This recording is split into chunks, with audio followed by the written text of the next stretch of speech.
Assalamualaikum warahmatullahi wabarakatuh. Saya Nabila Anjani, NIM 5221240011. Saya di sini sebagai konsultan. Saya Karen Adelia Sinukaban dengan NIM 5223240027. Saya di sini sebagai klien. Adapun tema konsultasi gizi kami yaitu remaja dengan status gizi berlebih. Berikut video konsultasi gizi kami. Selamat menonton.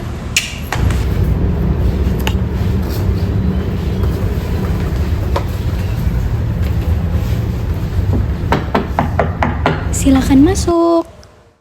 Selamat siang, saya Nabila Anjani, konsultan gizi Anda hari ini. Boleh saya tahu nama dan berapa usia kamu? Siang Bu Nabila. Perkenalkan, saya Karen Adelia. Usia saya 21 tahun. Baik, terima kasih Karin. Apakah yang ingin kamu konsultasikan hari ini? Kedatangan saya hari ini, saya ingin konsultasi terkait berat badan saya, Bu. Yang bertambah akhir-akhir ini, saya khawatir ini berdampak pada kesehatan saya. Jadi saya ingin tahu bagaimana sih cara menurunkan berat badan secara sehat, Bu. Oke, sebelumnya saya mau bilang terima kasih ya kamu sudah datang ke sini. Terus juga kamu udah peduli dengan kondisi kesehatan kamu. Saya lihat di sini kamu khawatir dengan berat badan yang semakin bertambah ya setiap harinya. Jadi hari ini kita akan bekerja sama untuk mengenal lebih dalam kondisi tubuh kamu dan kita mencari solusi yang sesuai agar berat badan kamu bisa terkontrol dengan sehat. Baik Karin, sekarang saya ingin mengumpulkan beberapa data untuk memahami kondisi tubuh kamu lebih lanjut. Boleh saya tahu berapa tinggi badan dan berat badan kamu dalam waktu dekat ini? Tinggi badan saya itu 152 cm, Bu. Dan untuk berat badan terakhir kali saya hitung itu 72 kg. Oke, baik, terima kasih Karin. Berdasarkan tinggi badan dan berat badan kamu, hasil perhitungan indeks massa tubuh atau status gizinya itu termasuk dalam kategori obesitas tingkat berat, yaitu 31,2 kg per meter kuadrat. Kamu bisa lihat di sini, jadi kategori normalnya itu di 18,5 sampai 25 kg per meter kuadrat. Nah, Karin, selanjutnya saya ingin menanyakan beberapa hal terkait riwayat makan dan juga pola dan juga aktivitas kamu sehari-hari nih. Mulai dari riwayat makan dulu ya, Karin. Bisa kamu ceritakan apa saja yang biasanya kamu makan dalam sehari, mulai dari makan pagi, makan siang, dan juga makan malam. Kalau makan pagi saya biasanya itu makan nasi putih pakai telur sambal ataupun makan bubur ayam dengan telur asin, Bu. Dan di tiap pagi juga saya sering minum susu coklat 11, Bu. Agak siangan itu saya suka minum roti ataupun biskuit. Dan kalau untuk makan siang saya makan nasi putih dengan lauk pauk seperti ayam goreng, ikan sambal, dan tempe goreng. Sayurnya saya suka sayur bayam ataupun sayur asam. Nah, malamnya juga begitu, Bu. Saya makan nasi dengan lauk pauknya, tapi ditambah lagi tiap malam saya minum susu coklat lagi 11, Bu. Baik Karin, selain itu kamu suka mengonsumsi makanan apa nih? Selain itu juga saya mengonsumsi makanan manis dan minuman manis juga sih, Bu. Kalau untuk makanan manisnya seperti kue sus, mochi, dan kalau minumannya itu boba.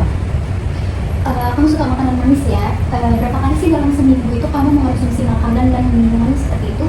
Seminggu bisa 4 kali sih, Bu, tergantung saya. Lalu bagaimana dengan waktu makan kamu? Biasanya kalau pagi hari kamu makan di jam berapa? Terus juga makanan siang dan makan malam? Kalau makan pagi saya biasanya makan di jam 7 ataupun jam 8 pagi. Kalau makan siang itu di jam 12 atau jam 1 siang. Kalau makan malam biasanya sih jam 8 ke jam 9. Oke, Karin, terima kasih. Selanjutnya saya ingin bertanya tentang aktivitas kamu sehari-hari nih. Apakah kamu kerja atau sedang kuliah? Saya kuliah sih. Oke, apakah kamu rajin berolahraga seperti jogging atau lari? Saya tidak ada berolahraga sih, Bu. Aktivitas sehari-hari saya kan kuliah. Lalu saya pulang kuliah pun menggunakan kendaraan motor. Jadi suka menghabiskan waktu di jalan. Jadi saya mudah merasa capek. Jadi saya di rumah rebahan sambil bermain handphone aja, Bu. Baik, berarti kamu hanya kuliah saja ya untuk kegiatan sehari-harinya. Terus kamu suka bermain handphone sambil rebahan. Lalu saat ini tuh kamu ada merasa cepat lelah, terus sering haus atau sering buang air kecil nggak? Benar, Bu. Beberapa minggu ini saya rasa memang saya cepat lelah ya dan sering haus. Baik, apakah sebelumnya kamu pernah melakukan pemeriksaan gula darah atau kolesterol? Belum pernah, Bu. Apakah kamu sudah pernah mengecek tekanan darah? Tekanan darah sudah sih, Bu. Tekanan darah saya normal. Itu 121/83 kalau nggak salah. Bagus sekali jika normal, Karin. Lalu apakah keluarga kamu mempunyai riwayat penyakit diabetes atau kegemukan? Kalau riwayat penyakit diabetes itu ada, Bu. Ayah saya kebetulan diabetes.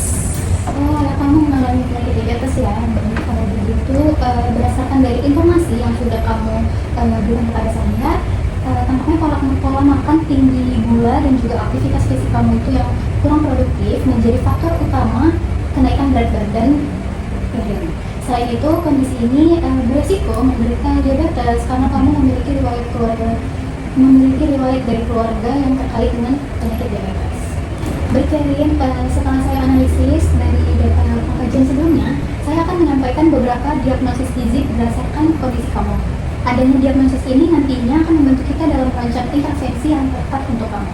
Berdasarkan hasil perhitungan IMT sebelumnya, yang termasuk kategori obesitas tingkat berat, itu berhubungan dengan kamu yang suka mengonsumsi makanan dan minuman manis dan juga berlemak seperti susu coklat dan juga kurangnya aktivitas fisik seperti olahraga, ditandai dengan adanya keluhan cepat lelah dan juga kamu sering merasa haus.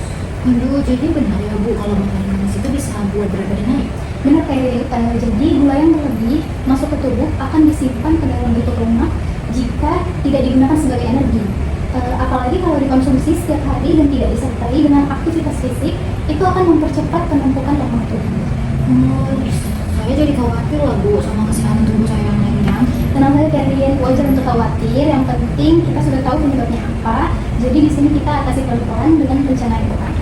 Baik Bu, saya siap untuk memperbaiki pola hidup saya. Bagus, Kevin, semangat kamu luar biasa. Setelah ini kita akan masuk ke tahap intervensi. Saya akan bantu buatkan rencana makan dan aktivitas yang sesuai untuk kamu. Baik, Kevin, berdasarkan diagnosis yang tadi sudah saya sampaikan, kita akan menyusun rencana intervensi agar kamu bisa menurunkan berat badan secara bertahap dan mencegah risiko penyakit seperti diabetes. Baik Bu. Jadi di sini ada media layout slide tentang overnutrition atau kelebihan berat badan. Di sini kita menggunakan prinsip diet rendah kalori, namun di sini diet rendah kalorinya itu tetap memenuhi kebutuhan zat gizi makro dan mikro. Jadi tujuan diet ini itu untuk menurunkan berat badan sekitar 0,5 sampai 1 kg per minggunya. Pengurangan kalori hariannya itu sekitar 500 sampai 750 kilokalori dari kebutuhan total untuk penurunan berat badan secara bertahap.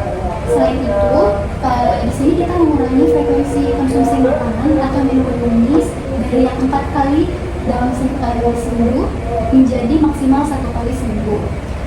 Semua makanan atau minuman itu sebisa mungkin dibatasi agar mencegah risiko terkena diabetes. Kamu bisa mengganti cemilan kue, coklat, mochi itu menjadi buah segar, buah kesukaan kamu seperti pisang, pepaya, apel. Terus di sini juga kita mengurangi makanan yang digoreng dan menambah asupan sayur dalam setiap kali makan.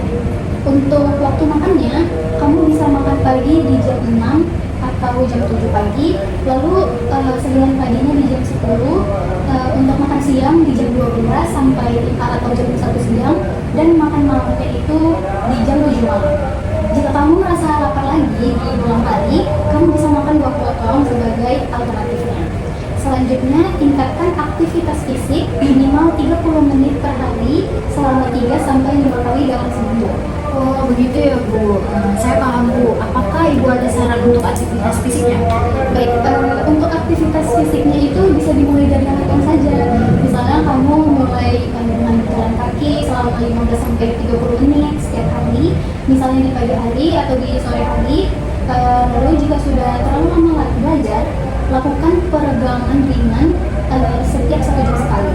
Atau jika kamu ingin lebih ringan lagi kegiatannya itu, aktivitasnya, kamu bisa mengurangi waktu rebahan di kamar dengan melakukan aktivitas ringan seperti beres-beres rumah, menyapu, mengepel. Baik Bu, saya senang karena rencana tidak langsung drastis. Saya rasa saya bisa mulai sedikit demi sedikit sih Bu. Betul ya. Perubahan kecil yang konsisten itu jauh lebih efektif ya daripada perubahan besar yang sulit dijalankan. Kita akan evaluasi kembali dalam 2 minggu. Kalau ada tantangan, kita hadapi bersama ya. Oke, baik Karin. Setelah kamu menjalankan rencana yang sudah kita buat tadi, kita akan lakukan evaluasi berkala untuk melihat apakah ada kemajuan dan apa saja yang masih perlu diperbaiki. Saya ingin kamu nanti mencatat beberapa hal selama 2 minggu ke depan. Pertama, berat badan dan lingkar perut. Timbang berat badan 1 kali seminggu di pagi hari sebelum makan dengan pakaian yang ringan. Lalu ukur lingkar perut di sekitar pusar dengan meteran. Catat setiap 2 minggu sekali ya. Baik Bu. Yang kedua, catat menu makanan dan minuman setiap hari mulai dari makan pagi, siang, dan juga malam, dan juga kalau ada selingan. Tandai jika kamu ada mengonsumsi makanan atau minuman manis dan seberapa sering kamu mengonsumsinya. Terakhir, untuk aktivitas fisik, catat jenis dan durasi aktivitas fisik yang kamu lakukan setiap harinya. Misalnya menyapu 10 menit, jalan kaki 20 menit. Evaluasi seberapa sering kamu berhasil bergerak aktif dibandingkan dengan hari sebelumnya. Nanti dari yang sudah kamu lakukan itu akan berhubungan dengan apakah kamu merasa lebih segar, tidak mudah lelah, atau mulai jarang merasa haus. Baik Bu, saya akan mencoba mencatat semuanya di buku kecil saya. Bagus sekali. Itu akan sangat membantu kita melihat perubahan yang terjadi. Di sesi selanjutnya, kita akan diskusikan hasil catatan kamu dan menyesuaikan rencana bila diperlukan. Kalau saya tidak berhasil menurunkan berat badan dalam 2 minggu, apakah itu berarti gagal Bu? Tidak dong, Kevin. Tidak ada kata gagal di sini. Jadi ini semua proses dan tubuh setiap orang itu berbeda-beda. Tujuan kita bukan sekedar angka, tapi membentuk kebiasaan yang sehat. Yang penting kamu terus mencoba dan jujur pada setiap prosesnya. Baik Bu, saya merasa lebih semangat karena ada yang mendukung dan membimbing saya. Itu yang terpenting. Saya senang Karen bisa berkomitmen. Baik Karen, hari ini kita sudah melakukan sesi konseling dengan sangat baik. Kamu sudah terbuka menceritakan kondisi kamu. Terus saya juga senang kamu antusias mencari solusi terhadap permasalahan berat badan kamu. Iya Bu, saya juga merasa lebih mengerti loh sekarang apa saja yang menyebabkan berat badan saya naik. Dan saya jadi tahu langkah apa yang harus saya lakukan. Bagus sekali. Saya harap kamu tetap semangat menjalankan rencana yang sudah kita buat. Ingat, penurunan berat badan itu yang sehat itu secara bertahap. Tidak perlu terburu-buru, jadi kamu fokus pada konsistensi bukan pada kesempurnaan. Baik Bu, saya akan mulai dari perubahan kecil dulu, seperti mengurangi makanan manis dan lebih banyak berjalan kaki. Itu pilihan yang tepat, Kevin. Kalau kamu mengalami kesulitan atau ada hal yang ingin ditanyakan, jangan ragu untuk menghubungi saya ya. Kita bisa jadwalkan sesi selanjutnya sekitar 2 minggu dari sekarang untuk evaluasi progres kamu. Siap Bu, terima kasih atas bantuannya hari ini. Saya jadi lebih termotivasi untuk hidup yang sehat. Sama-sama Kevin, semangat terus ya, jaga kesehatan dan sampai jumpa di pertemuan berikutnya. Baik Bu.